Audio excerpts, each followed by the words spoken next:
ଏହି ଭିଡ଼ିଓରେ ଆପଣମାନେ ଜାଣିବାକୁ ପାଇବେ ଆଗକୁ ଆସିବାକୁ ଯାଉଥିବା ଅଡିଶନଟି କେବେ ହେବ, କୋଉଠି ହେବ। ଭିଡ଼ିଓଟିକୁ ଫୁଲ୍ ଦେଖନ୍ତୁ, ସଠିକ୍ ଇନଫର୍ମେସନ୍ ପାଇପାରିବେ। ସିଦ୍ଧାର୍ଥ ଟିଭିର ଗୋଟେ ରିଆଲିଟି ଶୋର ଅଡିଶନ ହେବାକୁ ଯାଉଅଛି। ଅଡିଶନ ଭୁବନେଶ୍ୱରରେ ହେବାକୁ ଯାଉଅଛି। ନାଚ ଓଡ଼ିଶା ସିଜନ୍ 5ର ଅଡିଶନ ଆସନ୍ତା 2 ତାରିଖ ଦିନ ଭୁବନେଶ୍ୱରର ଏଜି ଛକଠାରେ ଥିବା କସ୍ତୁରବା ନାରୀ ମହଲ ଠାରେ ନାଚ ଓଡ଼ିଶା ସିଜନ୍ 5ର ଅଡିଶନ ହେବାକୁ ଯାଉଅଛି।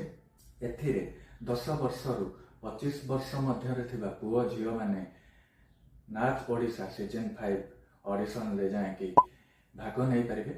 ନୋଟ୍ କରିଦିଅନ୍ତୁ, ଆସନ୍ତା 2 ତାରିଖ ଦିନ, ନଭେମ୍ବର 2 ତାରିଖ ଦିନ ନାଚ ଓଡ଼ିଶା ସିଜନ୍ 5ର ଅଡିଶନ ହେବାକୁ ଯାଉଛି।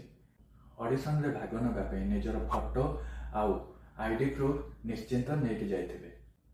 ଏମିତି ଆହୁରି ଇନଫର୍ମେସନ୍ ଜାଣିବା ପାଇଁ ଆମର ଭିଡ଼ିଓକୁ ଲାଇକ୍ ଆଉ ସେୟାର କରନ୍ତୁ। ୟୁଟ୍ୟୁବ୍ ଚ୍ୟାନେଲକୁ ସବସ୍କ୍ରାଇବ୍ କରିଦିଅନ୍ତୁ। ଜୟ ହିନ୍ଦ।